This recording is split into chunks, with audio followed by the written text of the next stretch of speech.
Estados Unidos 2020.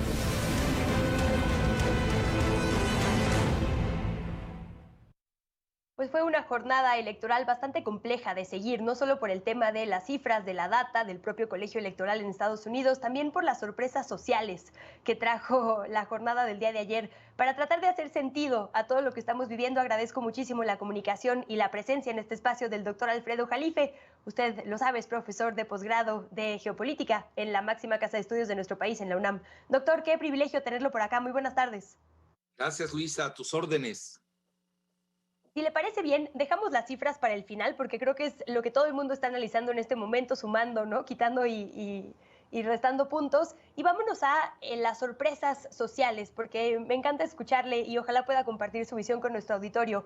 Para empezar, el voto latino. ¿Qué pasó con la comunidad cubana, con la comunidad venezolana?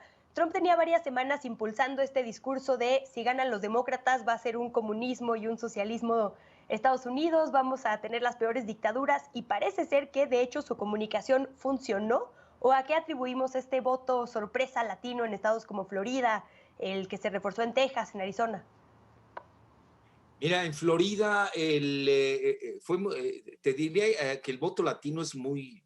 A mí no me gusta la palabra latino, ¿eh? Eso es un artefacto de la Oficina del Censo de Estados Unidos, que incluso llama Hispanics, ¿no? En realidad deberían poner el voto mexicano y el voto latino no mexicano, por dos consideraciones. Porque los mexicanos son la mayoría de los llamados latinos. Estamos hablando que los latinos son alrededor del 18% del país, ya no hablo de votantes en general, de todos, y los mexicanos son alrededor del 65%. Es decir, la primera minoría étnica de Estados Unidos son los mexicanos. Eso es una trampa que hace la Oficina del Censo. Ahora bien, es muy diferente el voto latino porque realmente no está bien representado lingüísticamente. El voto mexicano en California suele ser prodemócrata. En Texas habría que ver bien, yo no lo he seguido así puntualmente, pues estamos siguiendo ahora Pensilvania, Michigan, Wisconsin. Además, Texas lo ganó Trump y ahí no hay choque entre ambos contendientes. Y el voto en Arizona sí es sorprendente, porque ahí los mexicanos constituyen un buen número. Entonces ya estamos viendo un tipo diferente de voto en lo que sería Arizona más California frente al voto de los mexicanos en Texas. Ahora, Florida no hay prácticamente mexicanos, hay 1 millón que habitan ahí, pero en realidad el voto ahí es cubano y siempre tiende a ser republicano. Así que yo no veo gran sorpresa en lo que pasó de Florida, pero si nosotros seguimos usando el término latino o el término hispanic, pues la Oficina del Censo lo único que hace es confundir por lo que le conviene para prevalecer con una hegemonía que a ellos le conviene, sobre todo al grupo gobernante, esa es la realidad, pero es pésimo ese término de latino y de mexicano. Te voy a decir además por qué. Quiero decir latino e hispánico. Si te vas a la religión, la mayor parte de los mexicanos son guadalupanos, ni siquiera son católicos, van más allá del catolicismo. Y los latinos no mexicanos, hay que tener cuidado, no son, la mayoría son protestantes, eso poca gente lo sabe. Y además tenemos historias diferentes. No es lo mismo la historia de los mexicanos con Estados Unidos, en donde, pues, digo, Estados Unidos nos quitó la mitad del territorio, ya para qué seguir con ese tema, y no quiero ahorita desenterrar muertos.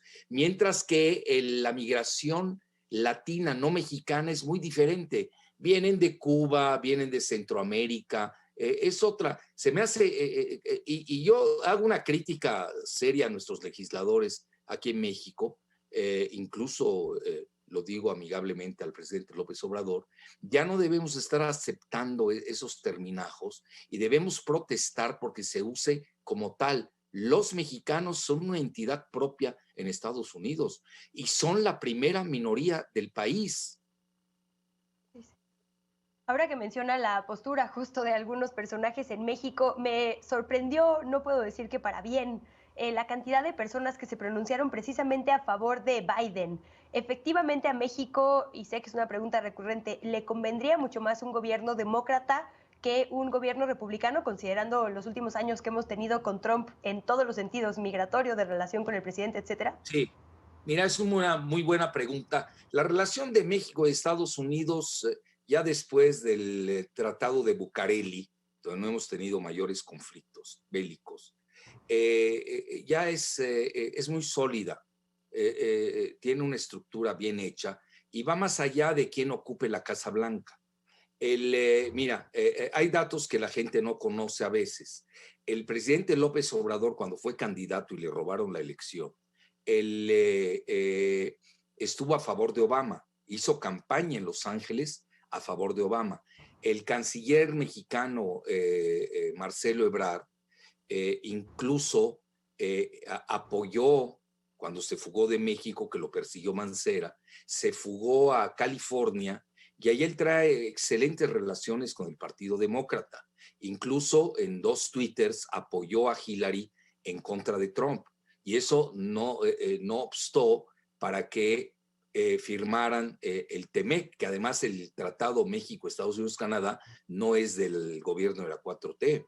Realmente el que lo encabeza es Videgaray con su peón Ildefonso Guajardo. Lo único en lo que participa la 4T es al final es para visualizar los alcances de la soberanía energética de México. Y a eso fue precisamente Jesús Seade, ¿no? Como, bueno, él fue el que nombraron tanto el presidente, todavía no era presidente López Obrador, pero ya era el candidato elegido. Y Jesús Seade supuestamente participó para ver la cuestión de la soberanía energética de México. Entonces, mira, es una relación que va más allá de quién gobierne la Casa Blanca. Nosotros tenemos un resguardo maravilloso que se llama la doctrina Estrada.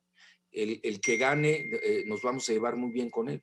Así de fácil. Nosotros le deseamos lo mejor al pueblo estadounidense. Ojalá que salgan de su delicuescencia, yo así le llamo, derretimiento social. Es un país sumamente dividido. Tú nada más con ver el mapa, ahora que lo estabas mostrando, ves el norte vota de una manera, el sur de manera diferente, las costas también forman la costa occidental es totalmente demócrata, quita la parte de Georgia y de Florida, que son pro-republicanos, y el resto son demócratas, sobre todo la parte de Nueva York. Y la parte del sur, lo que le llaman el Sun Belt, el cinturón del sol, y sobre todo el Rust Belt, y también la zona industrial, y también lo que se llama el Bible Belt, donde está el cinturón bíblico, ahí está concentrado el voto de Trump. Es una zona, sobre todo probablemente el voto rural, y lo que se refiere a los WASP, a los White Anglo-Saxon Protestant, los blancos protestantes anglosajones. Pues nada más con ver el mapa, ahí te das cuenta. Es un país sumamente dividido y lo ves en la elección. Pero voy más allá, Luisa. Fíjate qué interesante. Hoy existe una gran discrepancia en el voto. Por eso, y eso lo ha causado precisamente debido a la pandemia que están padeciendo, el voto por correo. Hoy en Wisconsin salieron que habían más votos emitidos que los registrados. Bueno, eso ya lo sabemos. En México hemos vivido eso con el IFE anterior y el INE, ¿no? Es decir, ya se están mexicanizando demasiado en Estados Unidos. Yo incluso ya hablo de la inesación de una democracia bananera que no es. ¿Cómo puede ser que en Estados Unidos que nos pontifican con la libertad, la democracia, ayer hayan tenido 2 presidentes en la noche con 2 resultados? Que además yo lo preví, eso te lo anticipo. Yo preví que iban a haber 2 presidentes y 2 resultados la noche. Y hoy nos vamos a encaminar. Todavía está en juego lo de Wisconsin. Aparecieron así en forma masiva 140,000 votos que votaron por el mismo, lo cual va en contra de cualquier regla y probabilidad.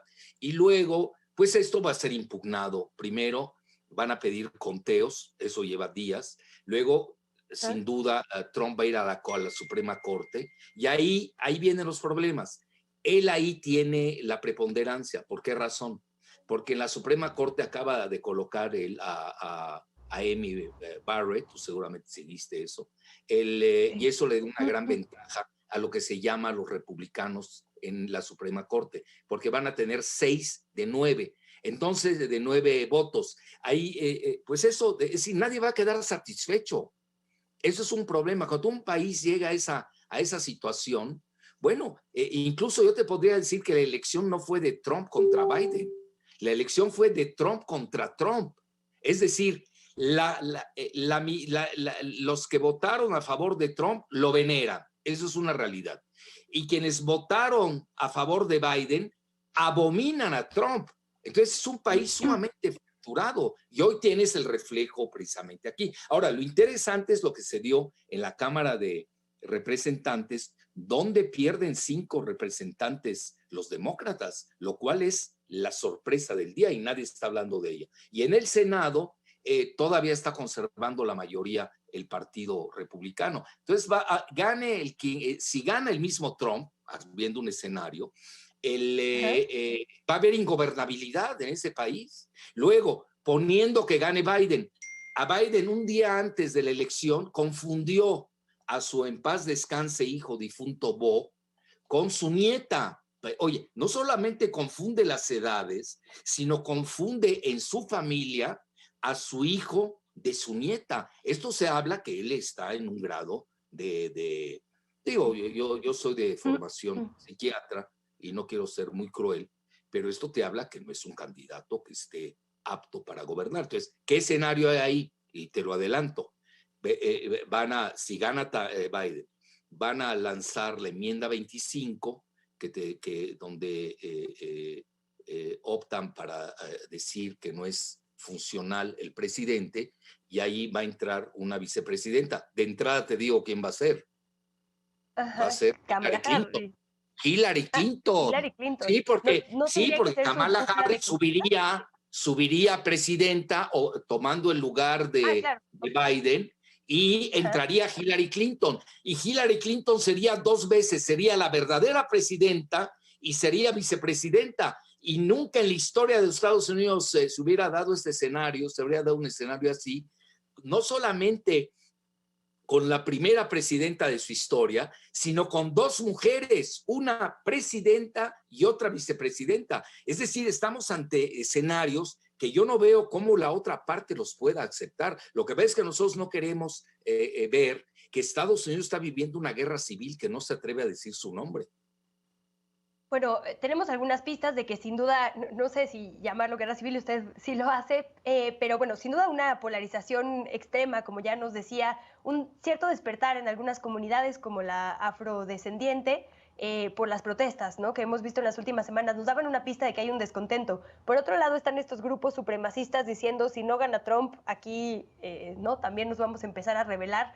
Y parece ser que hay pequeños brotes, digamos, de grupos opositores, un montón de armas por todos lados y meses antes de que tengamos respuestas. Entonces, bueno, yo no me puedo imaginar cuál sería la reacción de la población si sucediera este escenario de que gane finalmente Joe Biden y se ha destituido. ¿El clima social aguanta? Es decir, ¿qué tendría que pasar? Las policías están en jaque, la Guardia Nacional ha sido sumamente criticada por la forma de apagar protestas cuando son llamados ¿no?, por los gobernadores. El tema de la violencia sin duda preocupa y ocupa, me imagino. Sí, bueno, yo siempre me he mantenido que Estados Unidos es un país que va hacia una proto-balcanización. Porque mira, los WASP, los White Anglo-Saxon Protestant, blancos protestantes anglosajones, que son el 61% del país, cuyos jóvenes, la mayoría son desempleados, pues padecen serios problemas de drogadicción, no se casan, y pues ha disminuido radicalmente su natalidad y su demografía, y en la próxima generación van a ser minoría. Yo no veo cómo este grupo acepte pasar a segundo plano. incluso están buscando alianzas con otros grupos tipo los latinos. Por eso, término que no me gusta, ya lo dijimos, ¿no? Lo digo con todos los Sí. bemoles. Y ahí, bueno, ahí vamos a ver que ahí es donde los latinos, que ya son la primera minoría étnica de Estados Unidos, y sobre todo los mexicanos, tenemos un gran rol a jugar en Estados Unidos. Podemos ser la bisagra de la reconciliación, o si no, por lo menos de la gobernabilidad en Estados Unidos, que no hay que ocultarlo, va a vivir momentos muy difíciles. Para cerrar, y ahora sí le pido, doctor, que abundemos en lo que nos decía, la otra elección, la de las cámaras, ¿no? Sin duda, la renovación de la Cámara de Representantes y un tercio del Senado son fundamentales para los proyectos de cualquiera de las dos administraciones. Hay pequeños tintes que nos dejan ver que hay un ala progresista creciendo. ¿Es correcta esta interpretación? Las chicas muy buena. llamadas Squad, ¿no? Esa es una muy buena pregunta tuya. Fíjate, ahorita estaba yo viendo Daily Mail, que es un rotativo británico, y comentaba que Nancy Pelosi, la todopoderosa jefa de la Cámara de Representantes, había sufrido una doble derrota. Primero, porque habían ganado 5 republicanos, lo cual no se esperaba. Es decir, se esperaba en la Cámara de Representantes que hubiera existido un aplastamiento, pero ahí te va la otra parte que tú me acabas de señalar muy bien. El famoso squad encabezado por AOC, ya legendaria millennial, que es Alexandra Ocasio-Cortez, que ellos traen otra agenda muy diferente al centrismo de Nancy Pelosi y de Biden.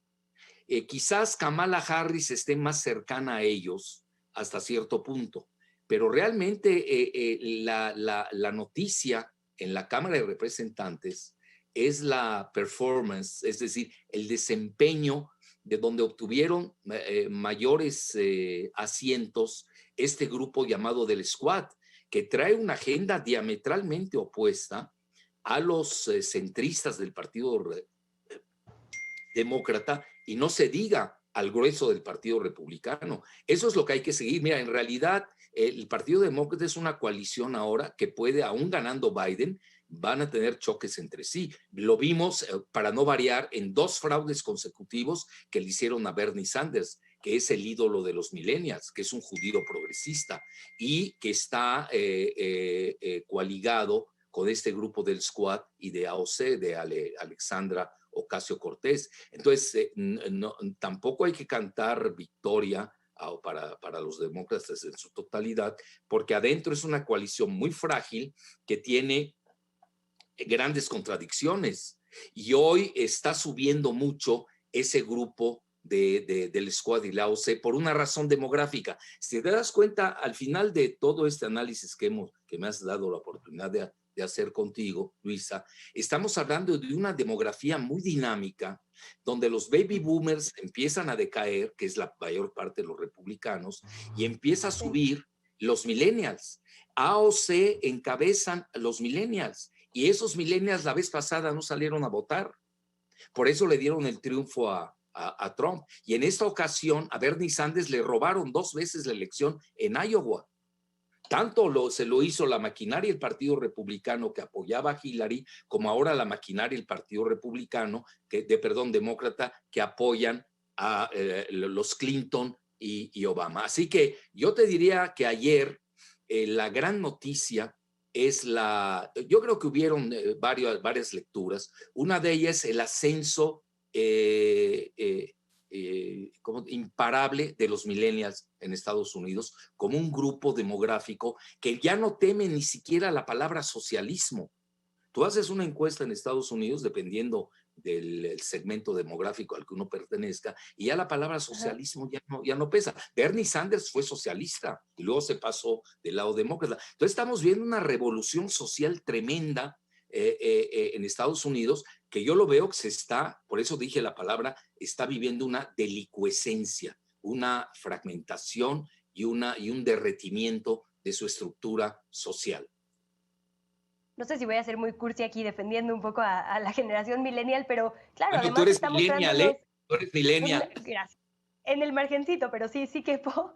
Y es una forma también distinta de contribuir a la política. El Sí, hecho de que Alexandria Ocasio-Cortez y Bernie Sanders hayan sido los quienes más recibieron donaciones pequeñas, es decir, de sí. ciudadanos de a pie, no como los republicanos, ¿no? Con estas grandes sumas corporativas, nos habla de que la gente tiene interés en también participar un poco más políticamente y esto, bueno, siempre es buena noticia. Doctor, podríamos seguir todo el día, le agradezco muchísimo su tiempo, ojalá podamos Gracias. verlo por acá más Placer. seguido.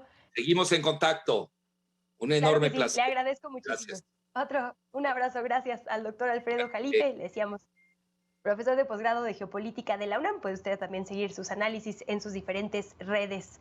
Vámonos a un corte y a la vuelta vamos a estar platicando sobre asuntos de salud. El presidente estuvo hablando sobre las diferencias entre Europa y México, sobre por qué aquí no se plantea un confinamiento total como ya se está planteando en Europa.